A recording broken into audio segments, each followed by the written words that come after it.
Bienvenidos a un nuevo episodio de Un Trans Podcast. ¿Cómo estás, Connie? Bárbara, como siempre. ¿Cómo estás vos, Agus? Muy bien, muy contento porque hoy vamos a estar abordando el artículo número 11 de la Ley de Identidad de Género que habla sobre el derecho al libre desarrollo de las personas. Un Trans Podcast es un contenido original de la Fundación Trans Argentines y del medio de comunicación feminista Beba. Activa las notificaciones para enterarte cuando hay un nuevo episodio.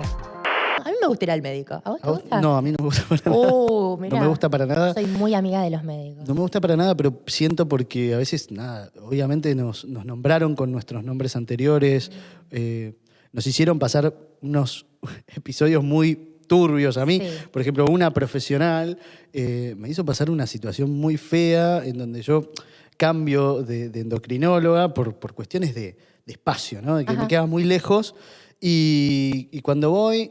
Esta profesional no entendía lo que estaba diciendo. Yo le dije que era una persona trans, que hacía 6 años que estaba en tratamiento de reemplazo hormonal y me empezó a tratar en femenino. No. O sea, no entendió nada, ¿viste? No entendió nada, ¿Por señora. qué haces eso? No entendió absolutamente nada y me dijo, bueno, ¿y qué tengo que hacer? Claro. Y no sé. Le dije, bueno, ¿sabe qué? Agarre un libro y estudia hasta Claro. luego. Y me fui.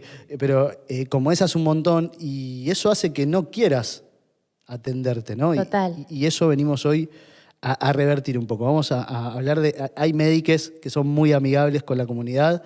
Eso es lo que vamos a abordar hoy. De hecho, nuestra hermosa invitada es la doctora Natalia Meo Guzmán. Es médica endocrinóloga, egresada de la Universidad de Buenos Aires. Trabaja en el Hospital Español y lleva a cabo un proyecto de investigación en el Hospital Ramos Mejía y atiende a pacientes en su consultorio particular. Totalmente. También es integrante del recientemente fundado Departamento de Salud Transgénero de la Sociedad Argentina de Endocrinología. ¿Cómo estás, Nati? Bienvenida. Ay, muchas gracias, chicos. La verdad estoy muy contenta de estar acá. Me parece un espacio hermoso el que han formado.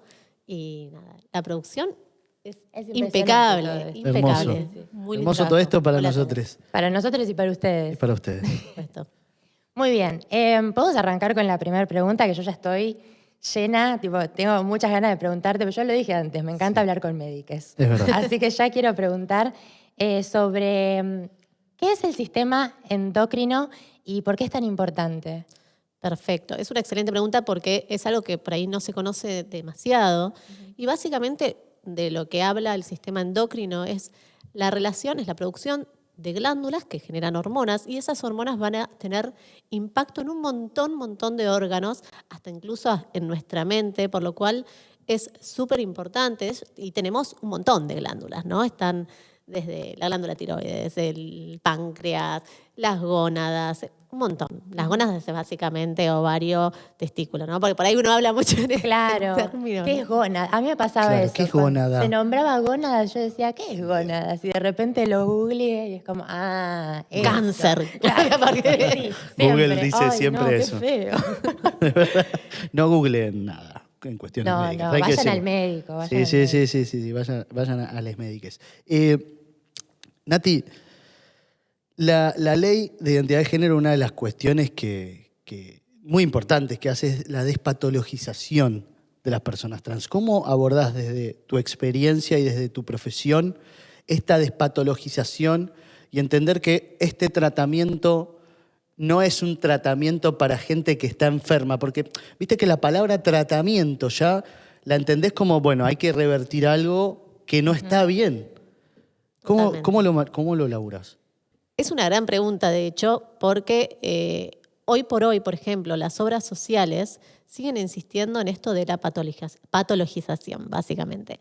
Y nos obligan en muchas ocasiones a poner un diagnóstico. Ya la palabra diagnóstico es fuerte y encima están basados en un DSM-4, que ya hoy estamos con el DSM-5, y tenemos que poner trastorno de la identidad de género, lo cual Claro. es un montón. Trastorno, es muy fuerte la Trastorno palabra. es un montón. Yo me acuerdo que la primera vez que hice una consulta para iniciar mi terapia hormonal, el médico puso en incongruencia de género. Ay, Claro, sí, a mí ¿no? también. Escribió. Y me acuerdo que me sonó como que dije, tipo, ¿por qué está Incongruente poniendo usted. esto? Claro, qué incongruencia. Claro, Sí, total. sí. Y bueno, por eso es algo súper importante en el momento de la consulta, hablar, mirar al paciente, Y llegado el caso que uno tenga que poner el diagnóstico, básicamente aclararle al paciente del por qué, que uno no está de acuerdo, que a veces es una cuestión burocrática que se tiene que cambiar y que, bueno, estamos trabajando también para eso, ¿no? Uh-huh. Pero es un tema. Y hoy no hablamos de tratamiento, utilizamos el término hormonización justamente por esto que me contabas, Agus, de que la palabra tratamiento es muy fuerte. Y acá no estamos hablando de personas enfermas, básicamente. Claro, que tienen algo que tratar. Exacto, no.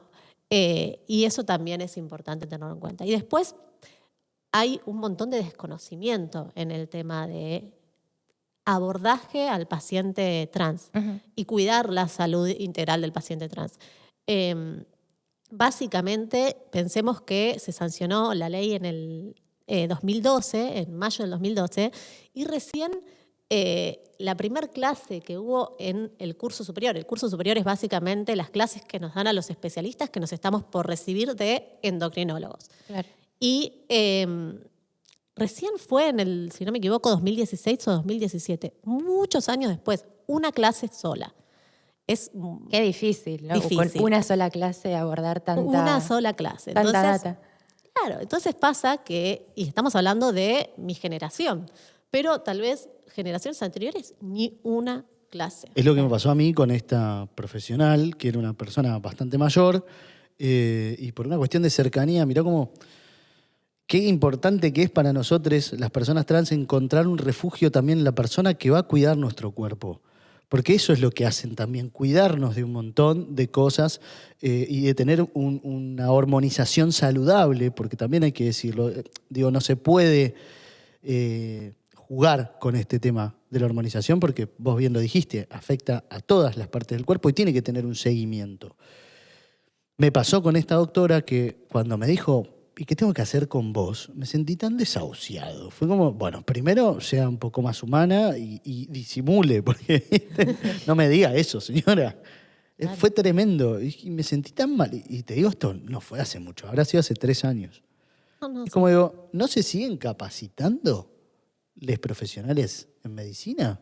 Totalmente. Bueno, pensemos que recién en la Sociedad Argentina de Endocrinología y Metabolismo se formó en el 2020, en plena pandemia, claro, el departamento. Y eso nos habilita, desde el departamento, poder dar cursos, obviamente, y capacitar. Por lo cual, todo ese tiempo fue un tiempo que muchos profesionales realmente se formaban por su cuenta, o se iban reuniendo. Bueno, había gente realmente que venía trabajando hacía un montón, que vale destacar el labor que hicieron, que fueron también quienes capacitaban de una manera sin tener un respaldo, digamos, por una sociedad, pero nos fueron capacitando. Pero era una cuestión, como bien decís vos, de motivación personal. Uh-huh. Lo que quiero destacar algo, que básicamente tener una clase en ese momento, cuando básicamente las personas trans son muchas, todavía están, vamos a ver ahora qué sale en el nuevo censo, básicamente, sí, que eso va a estar bueno justamente como para poder presionar. Pero bueno, se dan clases de patologías, pero muy poco frecuentes, mucho menos frecuente que lo que es la población trans. Y el cuerpo, como bien decías vos, es súper importante cuidarlo. Y es lo más valioso que tiene hoy por hoy la persona. O sea, es lo que acompaña, como bien decías, nuestras emociones, nuestra alma, sí, si queremos ser un poco más poéticos. Sí, es cierto. Y a mí me pasa una cuestión de que yo cuando me enfrento a un médico quiero saber todo. Le hago 30.000 preguntas, y capaz yo no entiendo nada, pero me encanta que me cuente.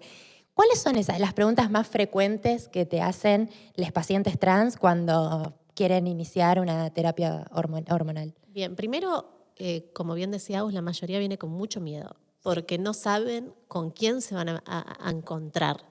De hecho, la mayoría de las veces hasta tienen miedo o dudas a la hora de expresarse o de decir por qué vienen a la consulta, por miedo a la reacción, porque uh-huh, realmente las historias que recibimos en consultorio son la mayoría muy fuertes hoy en día, pese a tener ya una larga trayectoria, digamos, desde la ley. Y entonces, primero que las preguntas son tímidas. Es más uno el que habla, que pobre, para que se anime y se suelte el paciente, que el paciente hablando. Y después, sí, los miedos. Tienen muchísimo miedo, básicamente de si va a afectarse la calidad de vida. Pensemos que estamos hablando de una expectativa de vida de 35 años, entonces dicen, bueno, si yo me hormonizo, ¿vivo hasta los 35 o Claro. puedo vivir más? Esa es una de las grandes preguntas. Decímelo porque tengo 34. No. Arranco ahora. Chan. Adiós. Adiós, podcast. A vivir. No, pero es cierto esto. Mucha gente le tiene miedo a la terapia de reemplazo hormonal o a la hormonización, como bien decís ahora. Creo que ese miedo hace que mucha gente no modifique su cuerpo como realmente le gustaría hacerlo por este miedo que vos decís. ¿Te hicieron alguna pregunta así como que decís, Rara. ay, no, esto no va a suceder? No sé, por ahí no se te ocurre ninguna ahora, pero digo, en los consultorios pasa de todo y pueden pasar cosas muy divertidas. Yo recuerdo que con mi endocrinóloga, la doctora Calvar, que la adoro y le mando un beso enorme. La queremos mucho, Ceci. La adoro, Ceci es una gran profesional. Me acuerdo que, no sé, que me empezó a revisar el cuerpo y me decía, che, pero tenés mucho vello vos naturalmente. Es como, ¿y esto está bien o está mal? ¿Viste? ¿Que estoy bien o estoy...? Entonces estos miedos vos decís, bueno, ¿qué hago? ¿Te ha pasado alguna vez de reírte tiernamente de una situación así, por ejemplo? Estoy pensando. Por ahí no se te ocurre, la verdad es que me agarrás en cero como para pensar. Pero sí, siempre tienen por ahí, en cuanto al cambio de los genitales, por ahí una expectativa que dicen, Ay, sí. bueno, pero es verdad, por ejemplo, el clítoris con testosterona crece un poquitito, 3.4 centímetros más o menos. Pero bueno, me ha pasado que me pregunten, tipo, si va a crecer un montón más. Claro. Y era como, Ojalá. Claro, bueno. Si se puede, vamos. Mira, en medicina 2 más 2 no es 4, así claro, que... eso también, ¿no? Un tema, todes, más que nada las masculinidades trans, esperan un cambio de su voz muy, muy repentino, un cambio en su vellosidad de la cara, todos quieren mucha barba, ¿viste? Y es como, también hay que explicar que esto, y quisiera que vos lo expliques con las palabras correctas, porque yo lo voy a explicar muy mal, esto depende de cada cuerpo también, la modificación corporal, ¿no? Claro. Totalmente. Hoy voy a hacer una introducción breve un poco a la hormonización, porque seguramente hay gente que nos está escuchando que por ahí todavía no se acercó, no leyó o está esperando, justamente este es el momento. Básicamente, para los hombres trans utilizamos testosterona, que puede ser en gel, puede ser inyectable, y para las mujeres trans, estrógenos porque a veces... Bueno, en realidad sería, a veces algunas mujeres usan antiandrógenos y otras no. Y después vamos a explicar el por qué algunas no. Uh-huh. Con el tema, bien nombrabas del atesto y el vello, es uno de las preguntas más recurrentes, de hecho. Y la verdad es que depende también un poco, hay que andar, si se conoce, los antecedentes familiares, de ver la rama de si papá tenía barba, el abuelo tenía barba, porque Claro. hay un montón de hombres cis lampiños. Claro. Y básicamente es poco probable que tengas esa cantidad de receptores. Los receptores básicamente es el botoncito que aprieta, presiona la testo como para desencadenar un montón de reacciones. Entre ellas, el crecimiento de la barba, por supuesto. Bueno, a mí me trajo alopecia y calvicie y yo, pero mi papá tiene un montón de pelo, ¿viste? Y bueno, nada, mi tío no. Y digo, bueno, viene por ahí. También te predispone a todas las cuestiones masculinas de la familia. Por eso yo aclaro esto, que yo tenía mucho vello y por eso es que hoy tengo esta barba que todo el mundo me dice, che, ¿cómo haces para tener esa barba? Bueno. Soy bárbaro. Soy bárbaro. Es buenísima, lo voy a decir. Porque soy bárbaro. Porque Punto soy final. hermoso. Soy bárbaro y me pegó bien la testo, digo Claro. yo siempre, ¿no? Bueno, yo no sabía que me iba a salir pecho, por ejemplo. ¿Viste? No tenía idea. O sea, cuando hice la consulta, mi médico me dijo, tipo, capaz puede ser que en tu familia, bueno, me hizo esa pregunta, tu mamá, tu abuela, tienen como pecho prominente. Y yo decía, tipo, puede ser. Y de repente pasaron 6 meses y era como, ay, bueno, yo pensé que me las iba a tener que hacer. Claro, sí. Y es mucho eso, tal cual. Y bueno, y también esta ansiedad con los cambios es importante también hablar más o menos cuánto se espera, o sea, cuáles son los primeros cambios. Claro. Con la testo sabemos que hay modificaciones en el vello. Bueno, lo primero que aparece en realidad es el cambio de la piel y la redistribución de la grasa. Y también el crecimiento de vello es lo que más tarda en general. Y empieza despacito, hasta incluso es lo que hasta lo que sigue creciendo Sí, a mí me mucho sigue tiempo. cambiando. Hasta los 4 años podemos seguir. Sí, Más o sigo menos todo creciendo. esto siempre es en la mayoría habrá gente que tendrá más, a veces gente que se detiene el crecimiento mucho antes. Pero es así. Y el cambio de la voz recién empieza a los 3 meses, a los 6 meses ya se torna el registro mucho más grave. Y eso también es importante charlarlo. Y con el tema del cese, que muchos sí quieren, el cese del periodo, del ciclo, básicamente el sangrado, uno dice, bueno, a los 6 meses, más o menos, hay personas que con la primera inyección, chao, Yo, nunca más. nunca más. Primera inyección. ¡Ay, qué placer! Eso, Hermoso. eso fue hermoso. Igual mis cambios fueron. Yo siempre. Tiene que ver también con cómo eras antes. Siempre digo. Sí. Yo tenía la voz grave y ahora la tengo más grave. No es que. Entonces. Pero me pasó esto del sangrado, fue enseguida. La primera inyección y ya al segundo mes ya no tenía ningún tipo de sangrado, fue un placer.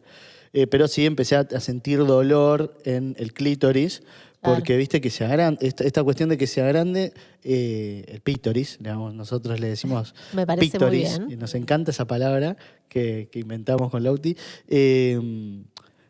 El crecimiento es re doloroso, seguramente a vos te pasó con tus pechos. Sí, el área como más del pezón como que duele un poco más. Empieza como Es como, te roza con la ropa y como, ¡ay! Eso. La sensibilidad, Sí, claro, sí, empezás a eso. sentir también mucho más. Sí, el roce de la ropa, tal cual. Sí, me pasó con Todas eso. me comentan lo mismo, sí. ¿Sabes qué te quería preguntar? Que antes mencionabas esto de que algunas mujeres trans usan antiandrógenos y otras no. Sí. Yo uso, por ejemplo. ¿Nos podés contar un Perfecto, poquito sí. para quienes no saben? Tiene que ver con el deseo sexual. A veces hay mujeres que experimentan una disminución del deseo sexual muy significativo. Hola. Entonces, no se sienten cómodas con eso. Y también por ahí experimentan disfunción eréctil. Entonces, algunas realmente trabajan, por ejemplo, son trabajadores sexuales y es un recurso que lo necesitan. Entonces te dicen, mira, la verdad que si me das un antiandrógeno me estás matando. Claro. Entonces, bueno, ahí el antiandrógeno por ahí no lo damos. Claro, o capaz tienen una posición activa. O les una gusta. posición activa en la... Sí, sí, claro, sí, tal sí. cual. Y Claro, no dejar sí, de sí. sentir placer en ese Claro. sentido. Y Nati, ¿qué puedes decirnos sobre los bloqueadores hormonales? Que hay también todo un tema en eso con las infancias y este miedo también sobre el tratamiento con bloqueadores hormonales. ¿Qué nos puedes contar eso? Porque hay un montón de dudas. Sí. Mira, la verdad es que primero es importante hablar con la familia también de lo que se espera, digamos, el tema del bloqueador hormonal. Y en realidad hoy por hoy está utilizado, se puede utilizar ampliamente, se espera a la hora de sacar el bloqueador y dar ya sea testo o estradiol. Hoy por hoy hablamos de que es bastante seguro. Pensemos que igual todo lo que decimos se está estudiando mucho después, o sea, en este momento. Claro. Pensemos que toda la literatura que realmente es mucho más valiosa tiene 10 años. Literatura nosotros llamamos científica, digamos. Tiene 10 años. Hay ciertos riesgos en cuanto a la parte ósea, pero también pensemos en la salud mental, es lo que siempre 100%. aclaro.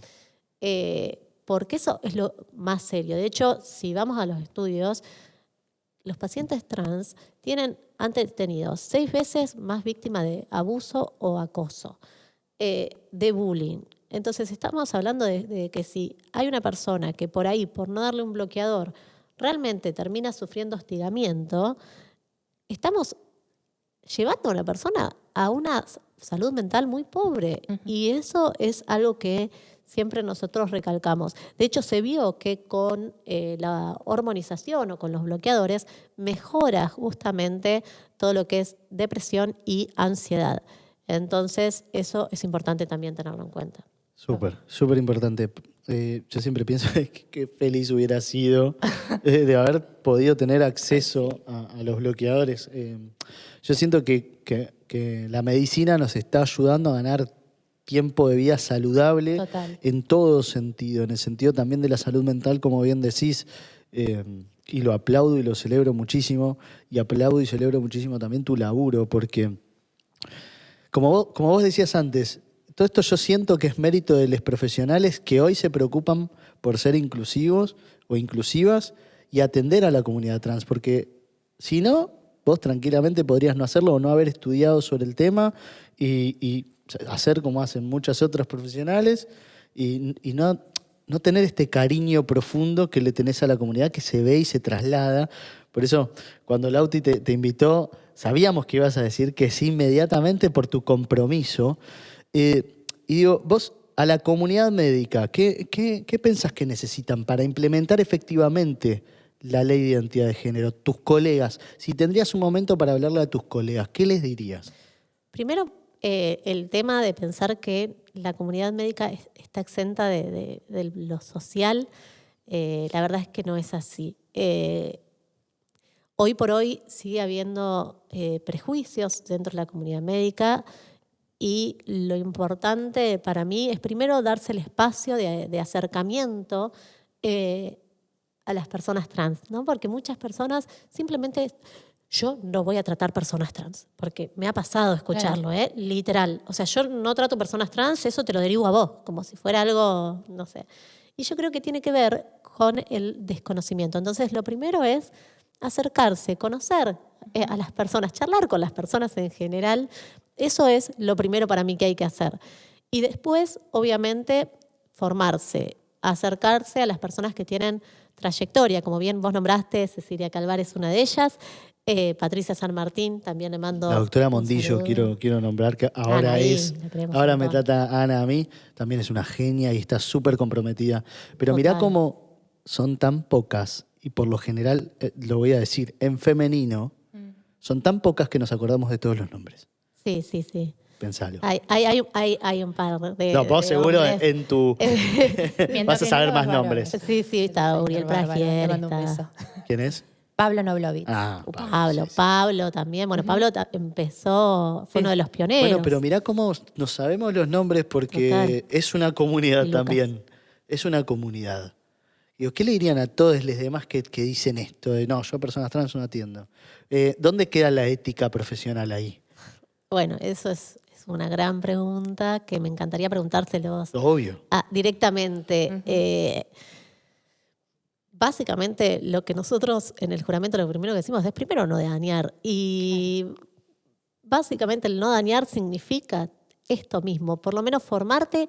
Y si no, o te crees o tenés dudas, que por ahí también es válido tener Sí, dudas, obvio. ni bien uno arranca el camino, decirle, ser sincero con el paciente. Mirá, la verdad es que esto viene así, asá, yo leí esto y esto y esto, tengo ciertas dudas, porque la mayoría de las personas que, por ejemplo, están en otras provincias o que no tienen acceso tan cercano a gente formada, quiere eso, básicamente, tener información y a muchas veces te dicen, bueno, no, yo te espero, preguntale a tal o Claro. cual, no hay problema. Básicamente no tener miedo es la primera... lo primero que les diría, no tengan miedo, que creo que es eso lo que frena. Después lean mucho y después no hay mucha más ciencia que obviamente la que tienen todos los otros temas que abordamos en salud. Hay una problemática, principalmente, es que no hay pediatras que atiendan a infancias trans en el resto del país. Nos cuesta muchísimo. Con la Fundación Trans Argentines, que elaboramos el tema, porque obviamente acompañamos a infancias y adolescencias, no hay pediatras. Y digo, a ver, tampoco es tan complejo. Como Total. me parece, a ver, No. Es bastante, yo que tengo un hijo y vamos al pediatra, hacemos como siempre el mismo control, digo, tampoco es tan complejo. Creo que el tema de los bloqueadores hormonales y la endocrinología es mucho más compleja. No me quiero meter en ese terreno porque no me corresponde, pero por lo que Pero veo, sí. como un simple humano, es, che, dale. O sea, No, y aparte que fíjate no que está- esté creciendo bien, que creo que es lo que tienen que hacer y controlar la salud en general. Y básicamente pensar que en realidad todo lo que se está utilizando no es nuevo, digamos, ya se utilizaba previamente para otros fines o con los mismos fines, pero se utilizaba. Entonces, básicamente es muy difícil decir, esto de decir no hay pediatras, es muy fuerte y eso es lo que genera que después pase que digan los pacientes, la verdad no tengo ganas de ir al sistema de salud. Claro. Que es lo que, bueno, también hubo una gran parte del sistema de salud que fue marginando a lo largo de los años. Y hay algo que siempre pienso a mí me gusta Judith Butler y ella, más o menos, perdón si hay algún filósofo, filósofa o filósofe ahí escuchando y se quiere matar con lo que digo, porque obviamente no soy filósofa, pero decía, básicamente lo que no tiene nombre, lo que no podés nombrar, no tiene cuerpo. Y si no tiene cuerpo, básicamente ¿a quién tratamos? Claro. Entonces, de esto mismo que vos decís, no hay pediatras que puedan tratar a personas trans. Es decir, básicamente estamos invisibilizando una comunidad súper importante. Entonces, y niñeces, y niñeces, que no es menor. en pleno desarrollo. Total. Es muy, muy, muy serio el tema y básicamente nosotros venimos trabajando para eso, para formar esto. Hoy hay un montón se están abriendo de a poquito, que es bastante nuevo, centros de diversidad a lo largo de las provincias. Y eso es muy rico porque, bueno, obviamente, como todo, a veces con miedo los primeros profesionales que se acercan y después una vez que dicen, pero esto yo ya lo conozco, esto yo ya vengo tratando, no es algo nuevo, no es algo raro, Claro. ¿entendés? Y bueno, y ahí arranca todo, ¿no? Por eso digo, lo principal es no tener miedo y conocer, que es lo más importante. Para eso Increíble. está Bello un Trans Podcast. Totalmente. Para eso estamos, eso es lo que queremos trabajar. Bueno, yo estoy muy contento de que hayas venido porque me parece que teníamos que quitar un montón de miedos a la sociedad entera, no solo a la comunidad, sino a todas las personas que nos están escuchando o viendo, porque es muy importante que nos saquemos estos miedos. Sí. porque Nos dan salud. Totalmente. Y otra cosa que quiero decirles a quienes por ahí, porque también hay una realidad, hay personas que están en duda, digo, quiero hormonizarme, no, ¿en qué consiste? Lo primero es respetar la identidad de uno más allá de si decide hormonizarse Por o no. supuesto. Es igual de válido normalizarse Por como supuesto. hormonizarse. Y ir a la consulta no significa que vas a tener hormonas. De hecho, se piden un montón de estudios antes para ver si realmente puedes tener acceso a las hormonas, cuál hormona es mejor para vos, o sea, en qué formulación. Y la consulta es un espacio más de diálogo, de ver, de tener información certera, no en Google que va a decir cualquier Es una cosa, como locura. decíamos. Tener información certera y después te la llevas a tu casa, tranqui, lo pensás y después ves si realmente es lo que crees, no. Sobre todo eso porque a veces hay miedo como de decir, bueno, voy al médico y ya está, me va a enchufar algo Claro. y yo no sé. Y la verdad es que no va por ahí. Claro. Bueno, Nati, gracias por toda esta información que nos compartiste. La verdad, a mí me encanta charlar con médicos, lo voy a decir de vuelta. Me quedaría charlando un montón de tiempo más, pero tenemos que concluir por hoy. Así que muchas gracias por toda la información que nos compartiste. No, a ustedes y en los comentarios, sé que están en YouTube también. Sí. Si hay algo que quieran dejar y demás, porque por ahí no tuvimos tiempo para abordarlo, ahí estaré respondiendo también. En la medida que Vamos a pueda, no dejar piensen que estoy... por acá abajo, en algún lugar, tus redes, ¿querés decirla? Sí, en mi Instagram es endocrinología.salud. Hermoso. Y bueno, ahí me pueden escribir también cualquier cosa. Nati, ya saben que ayuda muchísimo a la comunidad y es una gran médica. Así que muchísimas gracias. Nos vemos en el siguiente episodio de Un Trans Podcast. Adiós. Un Trans Podcast es un contenido original de la Fundación Trans Argentines y del medio de comunicación feminista BEBA. Activa las notificaciones para enterarte cuando hay un nuevo episodio.